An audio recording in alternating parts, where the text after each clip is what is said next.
అండి. అండ్ నేను ఈ మధ్య వింటున్న అదేం టాపిక్ ఏంటంటే ఇన్ఫర్టిలిటీ. అసలు ఇంతకుముందు అసలు ఉండకపోయేది. అసలు ఎట్లాగనే వాళ్ళు 10 మంది ఒక్కొక్కరు అంటే మేమే షాక్ అయ్యేవాళ్ళం. అరే ఇప్పుడు చిన్న పెయిన్కి అరే మేము సి సెక్షన్ చేసేసుకుంటాం అనేది అట్లా ఉంది. అసలు ఎప్పుడు స్టార్ట్ అయింది, అసలు ఎందుకు వస్తున్నాయి ఈ ప్రాబ్లమ్స్ ఇన్ఫర్టిలిటీ అనేది, అండ్ లేడీస్కి ఉంటుందా ఈ ప్రాబ్లం లేకపోతే జెంట్స్ వల్ల కూడా క్రియేట్ అవుతుందా? అండ్ మీరు మీ దగ్గరకు వచ్చే ఇప్పుడు ఫుడ్ గురించి చాలా చెప్పారు, అవన్నీ అవాయిడ్ చేయడానికి మీరు వాళ్ళకి ఏం చెప్తారు చెప్పండి. సో ఇన్ఫర్టిలిటీ చాలా కామన్ అయిపోయింది అసలు ఆల్మోస్ట్. ఇప్పుడు పెళ్ళైనాక late marriages first of all అక్కడి నుంచి స్టార్ట్ చేయాలి. ఎందుకంటే పెళ్లి చేసుకోవడమే లేట్గా చేసుకుంటున్నారు. ఇప్పుడు 30sలో 35స్లో పెళ్లి చేసుకుంటే వాళ్ళ పిల్లల్ని ఎప్పుడు కనాలి, ఆ పిల్లలకి పెళ్ళిళ్ళు ఎప్పుడు చేయాలి, అండ్ ఇదంతా సరికి మన ఏజ్ ఎంత అయిపోతుంది అప్పటికి. సో ఇన్ఫర్టిలిటీ చాలా చూస్తున్నామండి. మనకి ఏజ్ పెరుగుతున్న కొద్దీ ఫీమేల్స్లో క్వాలిటీ ఆఫ్ ఎగ్స్ పడిపోతుంది and egg reserve number of eggs అనేవి పడిపోతాయి. అండ్ ఫీమేల్స్ ఒక్కటే కాదు, ఫీమేల్స్ ఎంత ఇంపార్టెంటో మెన్ కూడా అంతే ఇంపార్టెంట్. వాళ్ళ సెమెన్ పారామీటర్స్, సెమెన్ అనాలిసిస్లో వాళ్ళకి రకరకాల ప్రాబ్లమ్స్ చూస్తున్నామండి. అంటే లెస్ స్పర్మ్ కౌంట్ కానీ లేకపోతే మోటిలిటీ, మార్ఫాలజీ అంటే షేప్ ఆఫ్ ద స్పర్మ్స్ ఇవన్నీ కూడా మారిపోతున్నాయి. ఏజ్ పెరుగుతున్న కొద్దీ చాలా హార్మోనల్ ఇంబ్యాలెన్స్ అయ్యి అవన్నీ కూడా గ్యామెట్స్ పైన ఎఫెక్ట్ పడుతుంది. అంటే ఇది ఓన్లీ ఫుడ్ వల్లే అంటారా లేకపోతే ఇంకా దేని వల్ల కూడా రావచ్చా? ఫుడ్ అని ఒక్కటి చెప్పలేమండి. ఫుడ్డే కానీ, చేసే వర్క్ స్ట్రెస్సే కానీ, ఆక్యుపేషనల్గా కొందరు బాగా హీట్ అంటే మెన్ ఈ ఫర్నేసెస్లో పనిచేసే వాళ్ళు, కోల్ మైన్స్లో పనిచేసే వాళ్ళు, అగ్రికల్చరల్ లేబరర్స్ వీళ్ళందరికీ కూడా స్పర్మ్స్ రకరకాలుగా ఎఫెక్ట్ అవుతుంది. ఇది ఎవరైతే ఎక్కువ హీట్కి ఎక్స్పోజ్ అవుతారో వాళ్ళలో కూడా స్పర్మ్ కౌంట్స్ అనేవి తగ్గుతూ ఉంటాయి. అండ్ క్వాలిటీ కూడా డెఫినెట్లీ ఎప్పుడైతే నంబర్స్ తగ్గుతాయో క్వాలిటీ కూడా సమానంగా తగ్గుతుంది. అండ్ అగ్రికల్చర్ లేబరర్స్ పాపం వాళ్ళ వృత్తే వ్యవసాయం అండి. దాన్ని వాళ్ళు ఏం చేస్తారు, వాళ్ళకి తెలియకుండా వాళ్ళ గ్యామెట్స్ డ్యామేజ్ అవుతున్నాయి. అంటే స్ప్రేస్ చేస్తారు, ఇవన్నీ ఎక్కువసేపు ఫీల్డ్లో ఉంటారు, పెస్టిసైడ్స్ కానీ ఇవన్నీ కూడా స్ప్రే చేస్తుంటారు. వాళ్ళకి తెలియకుండానే వాళ్ళ గ్యామెట్స్ బాగా ఎఫెక్ట్ అయ్యి ఇప్పుడు మనం ఎప్పుడైతే IVF ట్రీట్మెంట్కి వెళ్తారో వాళ్ళ ఎగ్ని మనం మైక్రోస్కోప్లో చూస్తే కనుక అంత డార్క్ స్పాట్స్ వచ్చేసి, ఎవరైతే నార్మల్ ఇప్పుడు 25-30 ఇయర్స్ అమ్మాయికి ఉండాల్సినట్టుగా డెఫినెట్లీ లేవు అవి.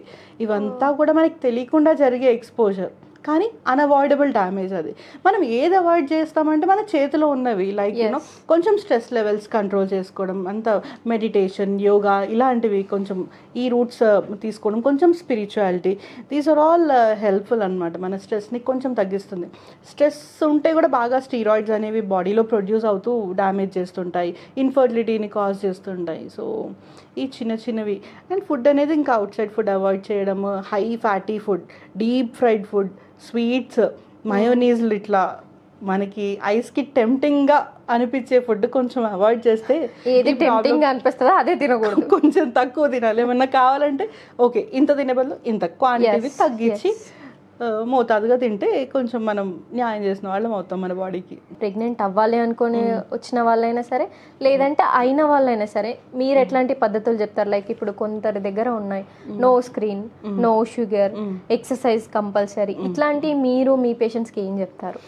నేను ఎస్పెషలీ ఐటీ వాళ్ళు సాటర్డేస్ వాళ్ళు పాపం ఆ రోజే ఫ్రీగా ఉంటారు కాబట్టి ఆ రోజు వస్తారండి. వాళ్ళకి ఏంటంటే వాళ్ళకి దే ఆర్ ఎడ్యుకేటెడ్, వాళ్ళకి నాలెడ్జ్ ఎంతో కొంత ఉంటుంది, they still have fertility issues. So వాళ్ళకి నేను ఏం చెప్తానంటే కొంచెం వర్క్ లైఫ్ బ్యాలెన్స్ చేసుకోండి అని చెప్పి, కొంచెం బ్రేక్స్ తీసుకోండి మధ్య మధ్యలో, take lots of, even if you are not thirsty కొంచెం వాటర్ అలా తీసుకోండి, అంటే hydrate yourself, take fresh fruits and vegetables అలాంటివి చెప్తాను. అండ్ మీరు లిఫ్ట్ అవాయిడ్ చేసి స్టేర్స్ తీసుకుంటే కొంచెం క్యాలరీ బర్నింగ్, యాక్టివ్ బాడీ అంటే మెటబాలిజం ఇంక్రీజ్ అవుతుంది కదా. సో ఇలాంటి చిన్న టిప్స్ చెప్తూ ఉంటానండి వాళ్ళకి. సో ఇట్లాంటివి చిన్న మార్పులు చేసుకోవడం వలన హెల్త్ పైన నార్మల్గానే మనకి ఎంతో ఉంటుంది.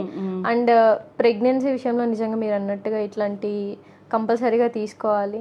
అండ్ వన్ ఇంపార్టెంట్ థింగ్ ఏంటంటే వెస్టర్న్ కల్చర్ మన కల్చర్ పైన ఇన్ఫ్లుయెన్స్ చేయడం, దాని మూలంగా ఏంటంటే ఫీమేల్స్లో ఎప్పుడూ లేనంతగా స్మోకింగ్ చూస్తున్నాము, ఆల్కహాల్ చూస్తున్నాము, అండ్ డ్రగ్స్ చూస్తున్నాము.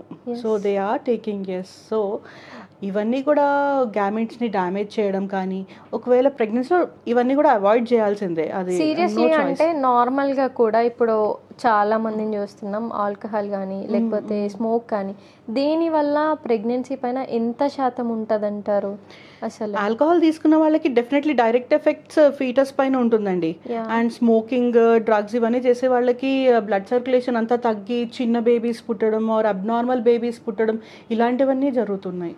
ఓకే, అంటే ఇప్పుడు మీరు చెప్పింది బాగుంది. అంటే లైక్ గర్ల్స్లో ఓకే, మెయిన్గా జెంట్స్లో చాలా ఆల్మోస్ట్ 75% స్మోక్ కానీ లేకపోతే డ్రింక్ అనేది అయితే నార్మల్ అయిపోయింది.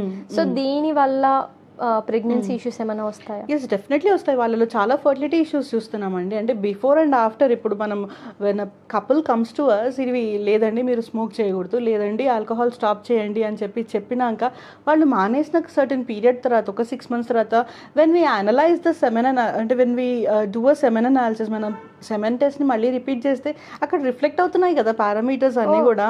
మీకు లైఫ్ స్టైల్ చేంజెస్ హెల్ప్ అవుతున్నాయి. యాంటీ ఆక్సిడెంట్ అంటే ఫ్రెష్ ఫ్రూట్స్లో వెజిటబుల్స్లో చాలా యాంటీ ఆక్సిడెంట్స్ ఉంటాయి. అంటే ఈ గ్యామెట్స్ని, స్పర్మ్స్ కానీ ఎగ్స్ కానీ వీటిని డ్యామేజింగ్ ఏవైతే డ్యామేజ్ చేస్తాయో అవి అన్నీ తగ్గుతున్నాయి. సో వచ్చే sperms, fresh batch of sperms వచ్చేవి మంచిగా వస్తున్నాయి. సో డైరెక్ట్లీ ఎఫెక్ట్ అవుతుంది, కనిపిస్తుంది రిజల్ట్ డెఫినెట్లీ. సో చూస్తున్నారు కదండి, అందరూ ఇట్లాంటి టిప్స్, చిన్న చిన్న టిప్స్ పాటించడం వలన అంటే ఒక 6 months మనకి పెద్ద విషయం కాదు. అంటే ఆ 6 monthsలో మీకు ఇంత చేంజ్ కనబడుతుందంటే అంటే ఇంకా హెల్త్ ఎంత బాగుంటుందో అర్థం చేసుకోవచ్చు. ఓన్లీ ప్రెగ్నెంట్ అనేదే కాదు, హెల్త్ కూడా ఇంపార్టెంట్. కాబట్టి అసలు మానేయడం అనేది నిజంగా పెద్ద విషయం అని అయితే చాలా మంది కూడా ఇలా మనం antioxidants, supplements, lifestyle changes తో న్యాచురల్ గా కూడా చాలా మంది కన్సీవ్ అయ్యేసి వస్తారండి. మనం చిన్న సపోర్ట్ ఇస్తే చాలు, like they are coming with beautiful pregnancies. So definitely ఇవి ఫోకస్ చేయాల్సిన విషయాలండి. సో ఖచ్చితంగా చేస్తారని మనం కూడా ఆశిద్దాం.